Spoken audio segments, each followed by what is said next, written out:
Oh, there now. Hello. Are you guys dark? We can see you. Yeah, we can see you and hear you. All right. Okay, there we go. Okay. All right. Thank you all for joining us and taking time for the meeting. Would like to call the meeting to order of the directors of the Moynihan Station Development Corporation for Monday, July 13th, 2015. For the record, I'd like to note that the meeting is being recorded and it is being webcast. Or it's not being recorded, but it is on webcast. Also would like to note for the record that the directors have received the relevant materials in advance of the meeting and are free to ask questions at any time. And consistent with the policy of our parent corporation, we welcome public comment on the items on the agenda. And after each item is presented, comments that are received from the directors, we will allow members of the public to provide comment. All comments should address only the item that is under consideration. So before we begin with the substantive portion of the meeting, I also would like to ask the directors whether anyone has any potential conflict of interest with respect to any of the items on the agenda. If so, I would ask you to please make an appropriate disclosure for the record.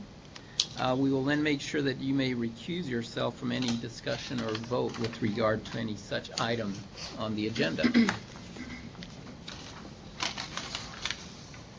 So does anybody have any statement to make on disclosure? Okay, hearing none. Would like to take a moment to introduce and welcome our 4 new directors. Mehul Patel, CEO and Chief of Staff at Empire State Development. Are you there? Yes. Good morning. Good afternoon. Oh, there you are. Okay, you're kind of hiding there. Welcome. Thank you very much. We have Gerard. Great. We have Gerard Bushell, President and CEO of the Dormitory Authority of the State of New York. Gerard, are you there? I'm here, present and accounted for. Good afternoon. All right, great. Good afternoon. Welcome. Carol Lee Fink, Senior Advisor to the Mayor of the City of New York. Carol Lee, are you there? She is not here today. She sends her apologies and will be at future meetings. Okay. And then we have James Patchett, Chief of Staff to New York City's Deputy Mayor of Economic Development, Alicia Glenn. Are you there? I'm here. Okay, unfortunately they moved the there you are. Can you raise your hand again? Oh, there. Okay, well thank you all and welcome aboard. I appreciate your taking the time to join the rest of us. Do any of you have any comments you would like to make, or do we just want to move forward? Let's just move forward. Exactly. Right. Okay, the first order of business is the approval of the minutes of the directors' meeting of May 4th, 2015. Do we have any comments or questions on that meeting, or the minutes for that meeting? Okay, if not, we'll entertain a motion for approval. So moved. Do we have any second? Second. Okay.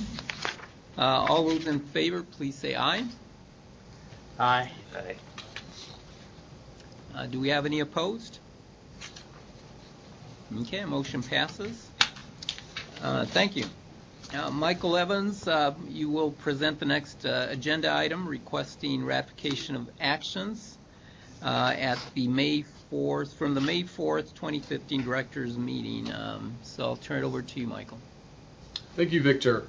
On May 4th, the directors that were present authorized an amendment to the contract with the Office of General Services for the management of the Farley Building, which they have done since 2007, and that's a 2-year amendment on the same terms and conditions as previously. In addition, there was an authorization for the corporation to execute change orders to the SOM and Scansett contracts as necessary in order to execute early action construction work up to $37 million as provided for through a securing of additional funds by Empire State Development for the next phase of the project.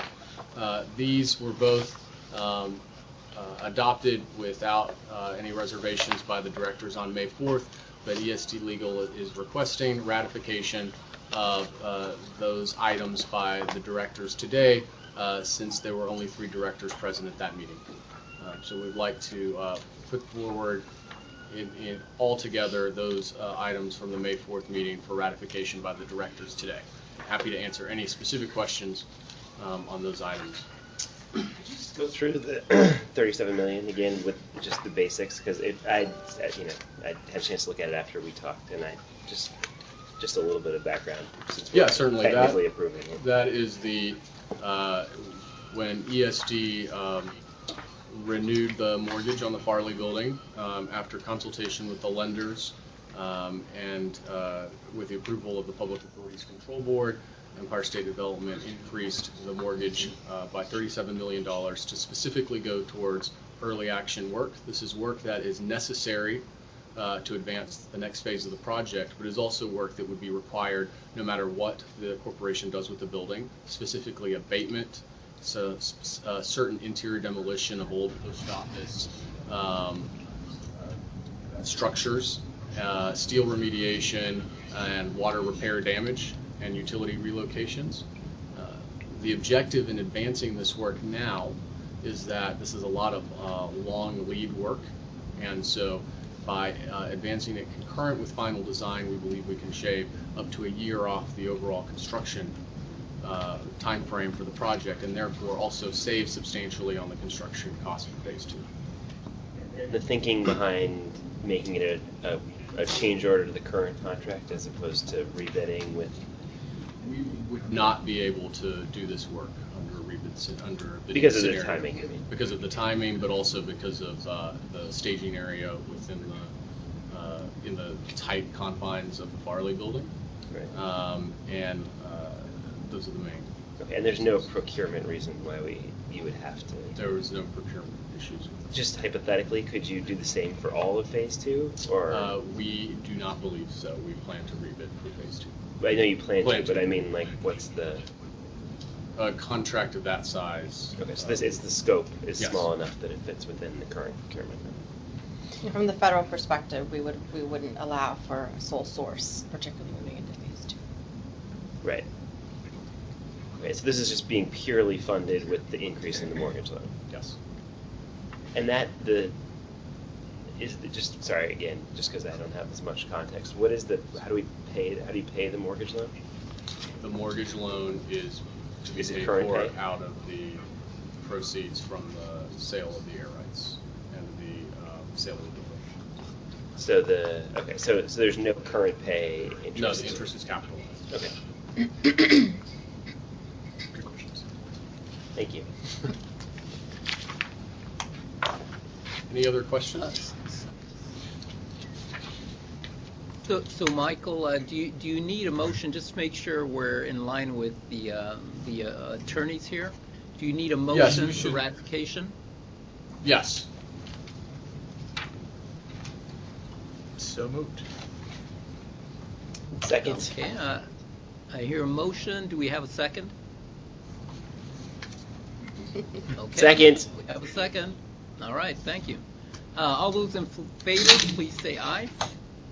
Aye. Are there any opposed? Okay, motion passes. Thank you. Moving on to the proposed agenda.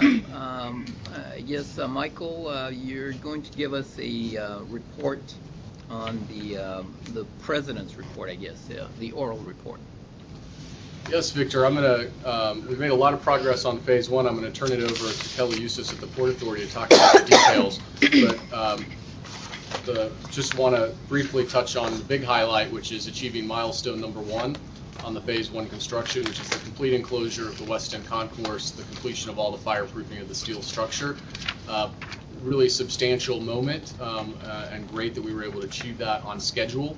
It has a big impact on our risk register, our risk analysis for the rest of the project. It means that the likelihood of suffering delays to the project as a result of Amtrak labor shortages or outages substantially drops off. We do have remaining outages in 2016 and a couple more this year, but we are through, I think, the trickiest part of the project, at least when it comes to the major structural construction. And now, as the directors know, we've turned our attention in a really hyper-focused way to the integration of the concourse with the existing structure and existing Penn Station, and really focusing on those systems that have to be tied in to the existing Penn Station system to make sure that we do that in the most effective way. And we have plenty of time to do that now, and our team is very focused on that. So with that, I'm going to turn it over to Kelly and the report team to talk about what we've been doing on the Phase 1 construction last meeting. All right, thank you, Michael. As Michael said, since the last board meeting, Skanska, Amtrak, and the CM were focused completely on finishing Phase 1, which was, Milestone 1, which was completed on June 28th this year. Michael got into the details of Milestone 1, but basically we have approximately 10 weekends left to complete all the ancillary train shed work, which is removing the shields, painting, and finishing utilities. As Michael said, we're going to do those next year, the first half of 2016. Right now, Skanska is ahead of schedule with their West End Concourse work. They're working inside on the walls and metal panels and elevators inside the West End Concourse, so the shift for the critical path has moved out to the exterior of the building. So right now, it's the busiest we've ever been on the project. We have over 200 people working right now every day. It's very visible to the public. So right now, the biggest challenge we have is the rock excavation on the north half of 33rd Street. It's fortunately been going very well in the last couple weeks, so we don't see any issues with that coming up. We're hoping this summer to recapture some of the lost time we had in the early spring with the Con Ed utility issues. So we're hoping to recapture all that this summer on 33rd Street. We've hit another couple milestones for the project on the exterior work. We opened a new subway entrance in the North Plaza, which was June 1st. The new subway entrance is now double the width of what the existing subway entrance was. So if anyone hasn't gone out and seen it yet, it's very exciting to go in the new subway entrance. It has temporary finishes right now. Those finishes with the granite will be completed next spring when we tie in the new North Plaza work. For the 8th Avenue steps, the north half punch list will be completed this week, and the south half stone steps will be reinstalled over the next 2-3 weeks. South Plaza demolition is complete. We're going to be installing the new steel. It's being delivered on Thursday, so we'll start the steel installation this week for the South Plaza, and the entire South Plaza will be 100% complete with the bollards and the street work by the end of the year. It's also inclusive of 31st Street stone steps and 8th Avenue stone steps. The North Plaza will be completed in the spring, so we're still on schedule for that. Great, thank you, Kelly. Any questions on Phase 1 before I move to the next phase of the project? Could you maybe just do, since that really didn't make any sense to me, though I really appreciate it, what is super detailed, what's the bottom line in terms of when Phase 1 is going to be done? The bottom line is Phase 1 is scheduled for completion in August 2016, and we remain on schedule. And sorry, what you just completed was what? The major structural work? The enclosure of the new concourse. Okay, the enclosure of the new concourse is complete. Great. Awesome. That's all. Just wanted to... I think, Michael, one highlight that caught my ear was the fact that you have 200 people or more actually working, so we're at least putting people back to work, and that's a pretty serious number for many of us. Yes. Yeah, it is really great, and Kelly is right. It is the busiest down there, whether you're walking along the street or down in the concourse itself, where the team is fitting out the concourse, and every day you go down there, it looks completely different. So all the HVAC systems going in, the lighting starting to get put in. By the end of the year, most of the finishes will be put in. It's pretty exciting. Good. And so on the next phase of the project, we are approaching the completion of the 75% construction drawings. We've had a very busy late spring and early summer with our architect SOM and with the Amtrak team. We received substantial comments from both Amtrak and the Port Authority Engineering Department on the 50% submission, and SOM and the project team has been busy digesting those, incorporating those into the next design round. We've made a lot of progress on constructability issues, a lot of progress on the skylight, on the finishes, and as well as I would say we are probably 99% there on finalizing all of the programmatic elements for Amtrak and all of their major issues. We look to have 75% submission at the end of August, and we will have our 100% submission later in the fall. This still leaves us on So track. would you go over those dates again? 75% submission at the end of August and 100% submission later in the fall, which still puts us on track to enter procurement in 2016 and award a construction contract in the spring of 16. We have had great cooperation from Amtrak thus far, and they remain very engaged on the project, so I'm very pleased to report that. And I also just want to note that myself and a colleague, Sarah St. Amand from Empire State Development, were in Washington last week with our financial advisors on the project, Ernst & Young, meeting with the U.S. Department of Transportation, TIFIA, and RIF offices to talk about federal financing for the next phase of the project, and had a very good all-hands meeting, really, to talk about the process, the timeline, issues, risks, and other factors, and we look forward to continuing those conversations on as expedited a time frame as possible. It was a great meeting, and I appreciate all of the effort at USDOT to organize that meeting and to make it as productive as possible. Any questions on the second phase at this time? So you said you thought you would begin, you'd have 100% by the end of this year finalized, and then so you'd start bidding at the beginning of next year? That's the plan. And then you said you thought you would award it in the spring? yes. Meaning like March or like June 21st? I think we want to get a little bit further along in the design phase and understand how lengthy the bid process needs to be. Okay, so you're just not sure. Okay. Got it, thanks. That's it for the President's report. Victor, if we want to move on to the items. Okay. Do you need a motion on the report? No. Okay.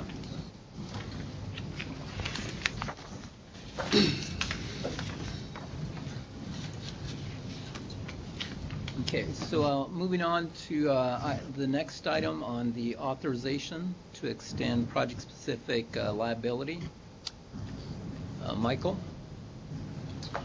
Thank you, Victor. The first item, again, applies to the second phase of the project and our effort to advance the second phase while being mindful that we still have a ways to go in terms of finalizing our funding and financing plan.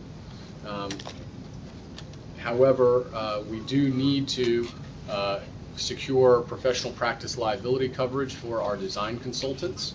And this also ties into the early action work which began earlier this summer. So what we are proposing is to extend the coverage that we currently have for the phase 1 work to phase 2.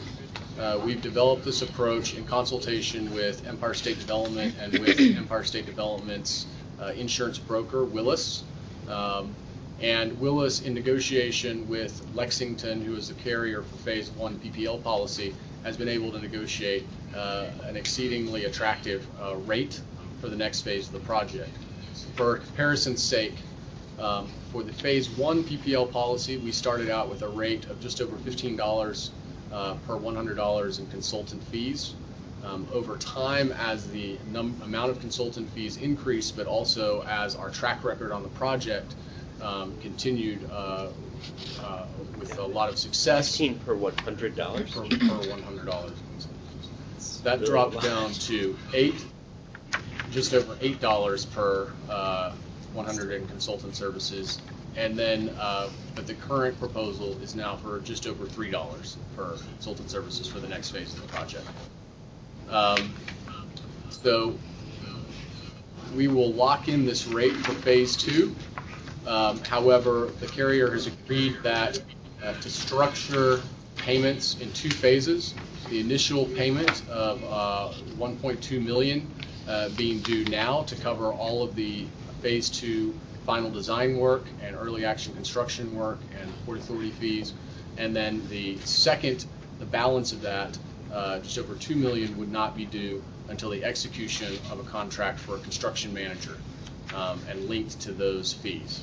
So that will allow us to get the coverage that we need now, locking in a great rate, but not pulling the trigger on the next phase and the next payment until we've moved far enough down the process where we have executed a contract for construction management.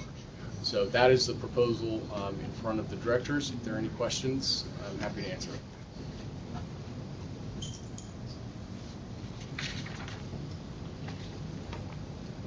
Okay, hearing no questions from the directors. For the new directors, this is somewhat of an odd thing that we do, but I have to do it.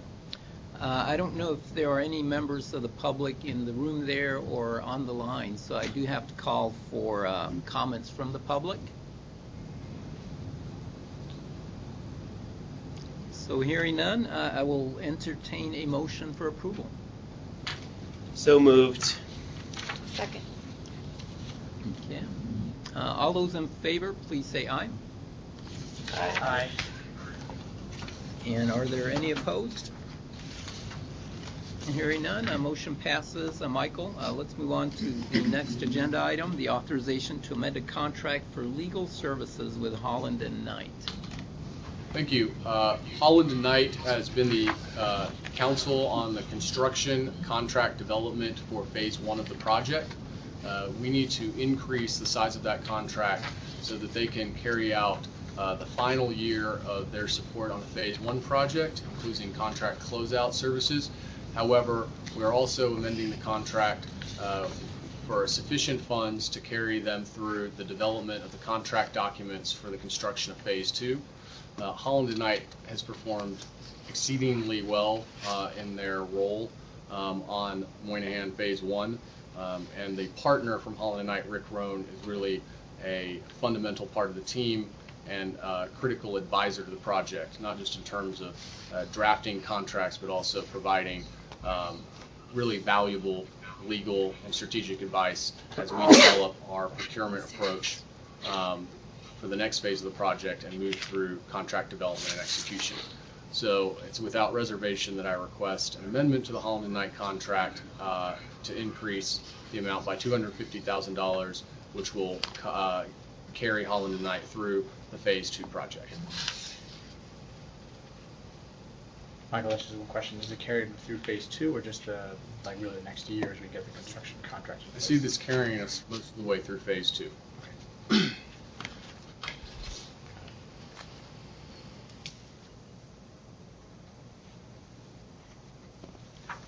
Okay, any other questions from the directors?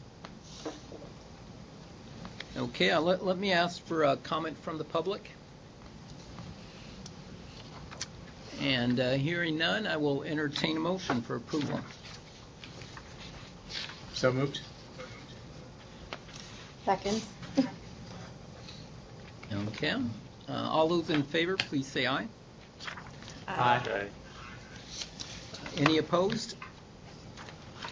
Okay, motion passes. Michael, moving on to the next agenda item, to amend the design services contract with SOM.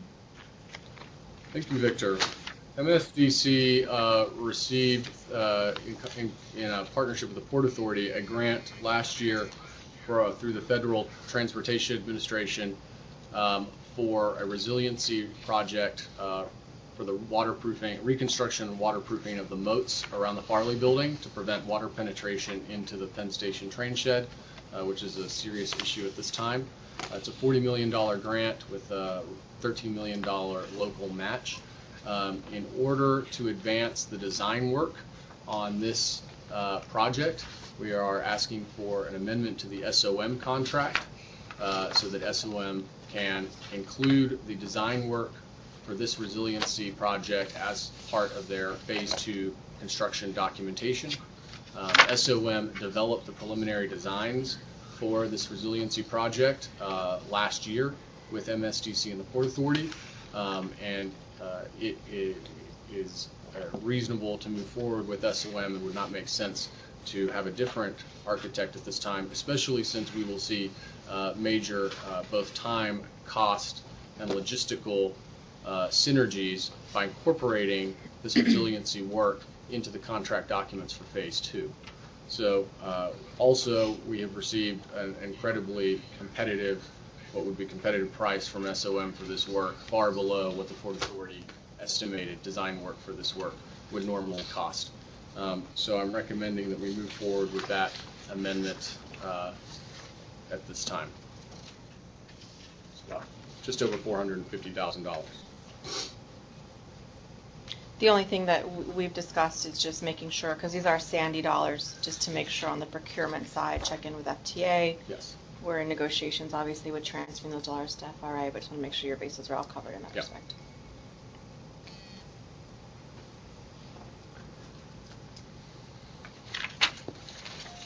Let me ask once again for a comment from the public. And hearing none, I will entertain a motion for approval. So moved. Second. Okay, all those in favor? Aye. Are there any opposed? Okay, motion passes. Michael, moving on to the next item, authorization to amend the agreement with the Port Authority. Thank you, Victor. This is the last item, but certainly not the least. The Port Authority has been a critical partner on the Phase 1 project ever since we advanced the phased development strategy. The terms under which the Port Authority works with MSDC on Phase 1 of the project is that the Port Authority oversees day-to-day design and construction tasks and reports to MSDC and to the MSDC directors in that role. The Port Authority team has been a fantastic partner. They've been wonderful to work with. It's hard to imagine, in fact, I cannot imagine the success we've had on an extremely technically complicated project without Bruno and Kelly and Jackie and with Andy Lynn, and before that with Angel Martinez as well. So we, after deliberating at ESD, also talking to US DOT, determined that the Port Authority is an essential piece of the puzzle in terms of moving forward with the next phase of the project. This will amend the consulting services agreement with the Port Authority to extend to Phase 2. It will amend it under the same terms and conditions and the same rates. There will be a slight increase in staffing to account for the much larger size of the Phase 2 project, but that staffing will be covered under the same kind of rate structure as under Phase 1. Just of note, the Phase 2 cost for the Port Authority services is $6.5 million. The board item is for $7.5 million. That covers $1 million for materials and special testing that is being handled by the Port Authority for Phase 1. Again, this was actually authorized by the directors 2 years ago, but the amendment, the processing of that was slowed due to issues between Port Authority law and ESD law, so we're going to take this all as one amendment together. So the board is asked to just kind of again reaffirm the $1 million for materials and special testing for Phase 1, but the new request is for $6.5 million for Phase 2.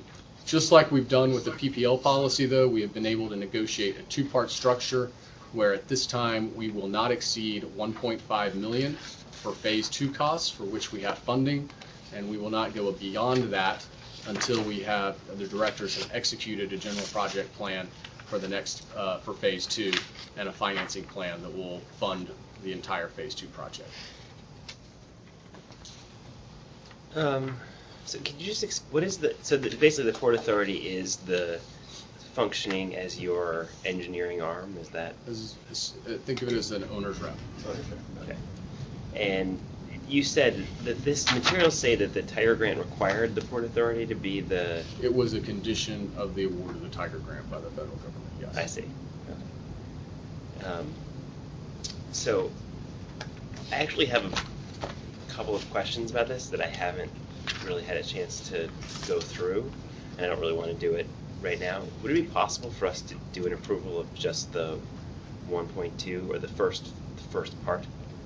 Of the 1 point. Sorry, the first. The In other words, not the to first exceed the portion. first chunk. Just because I'd like to have. I mean, at least for me, I would just feel more comfortable voting for that because I don't totally understand this. And there's just like this big chunk line item of $2 million, which we could talk about. It seems. I would guess at this stage in the process, it's probably a pretty this overall, given that you don't know what phase 2 exactly is going to look like. This is a pretty general estimate.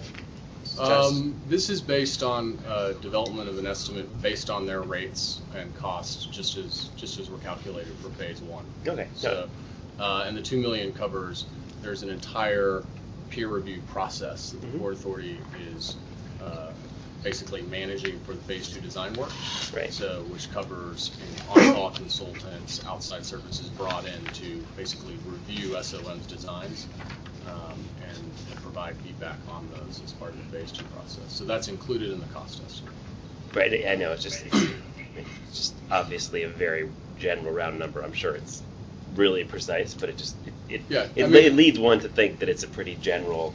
These are based on Bruno. I'm happy for Bruno to weigh in. These are based on actual proposals from consultants. So it's a round number. It's not detailed by every single consultant line in the cost in the board materials, which you can provide certainly. But I would say that the $4.5 million for phase 1, the Port Authority is tracking right on that amount on budget, and that was a very accurate cost estimate for their services on phase 1. And from DOT's perspective, having Port Authority engaged in the project has really allowed, I think, for a more seamless phase 1. Yeah. This project has had such a long life. And I think the structure with leadership with MSDC and the ability for Port Authority to play the role that they play now has really allowed for a very efficient project from DOT's perspective and FRI's perspective in managing the grants and the construction oversight.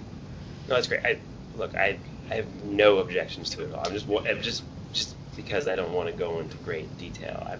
Is it possible for us to bifurcate the approval and just do the second part? I'm going to ask council to weigh in. I mean, it can be bifurcated. Just has to be on the record that that's what we're doing. Okay. All right, so the request is to approve the first 1.5 million and to hold on the subsequent until we have the final financing plan or a little bit further along in the development of the phase 2 budget. Well, let me try this. James, was that you that was speaking? Yes, it was. Yes. Okay, all right. So why don't you make a specific motion, and then we'll take it from there. Well, wait a minute. Hold on. Wait, James. Before Yes, sir. we do, I do have to do the obligatory call to the public if they have any comments on the presentation itself. And so hearing none, James, I'll leave it up to you to make a motion. I would, let me find the number. It's 1.5 is the first chunk. Well, the 1.5 for phase 2, but the million. Plus the million for phase 1. So I would move that we approve the $1 million of work that was previously approved for phase 1, as well as the first set of work which is 1.5 million for the pre-construction services for phase 2 at this time, and defer the approval of the additional 5.02 million till there's been an opportunity to just advance phase 2 a little bit further.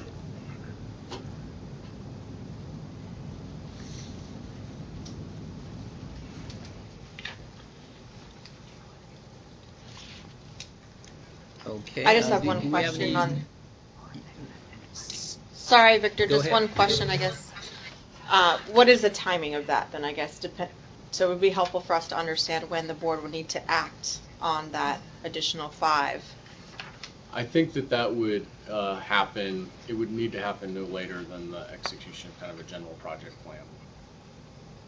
So, Yeah, you might want to ask for authorization for a specific amount because you would have to call for another board meeting. well, this is for a specific amount, yeah, so so I would think in the fall.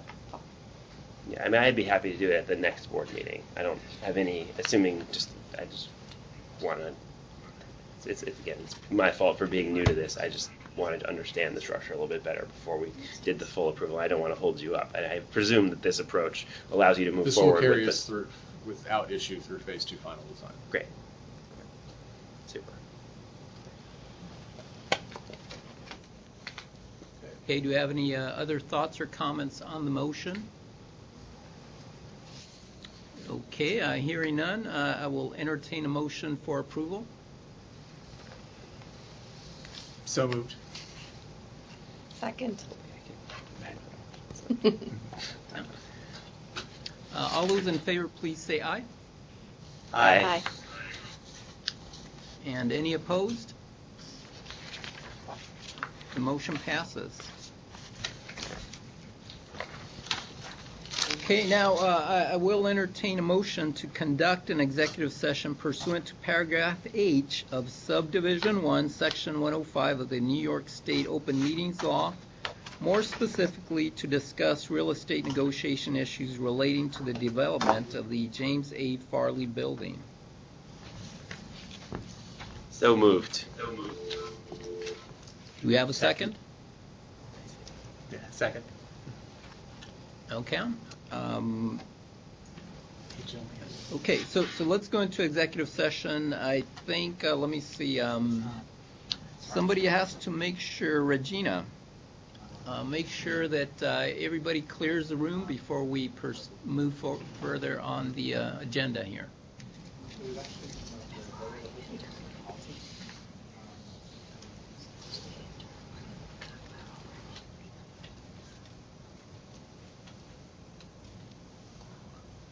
Yeah, no, it's totally after this.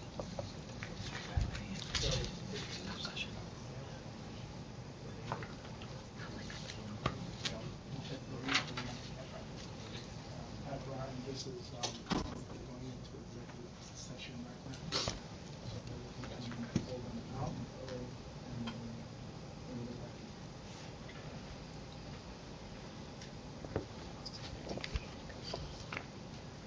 Just 1 second, one more second.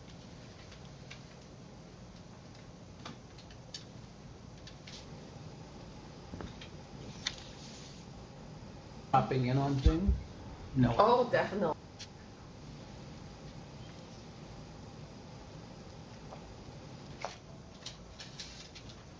Are we clear? Just one more second, Mr. Mendez. Oh, okay. I just see everybody looking this way, so I couldn't tell. We're looking at the head of our IT is up in the front. That's where we're looking to him to give us a thumbs up. No. All right. No.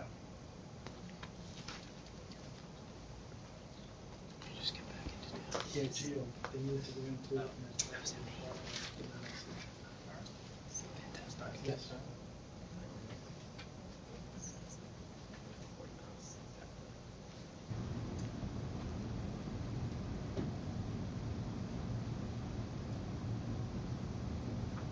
Okay.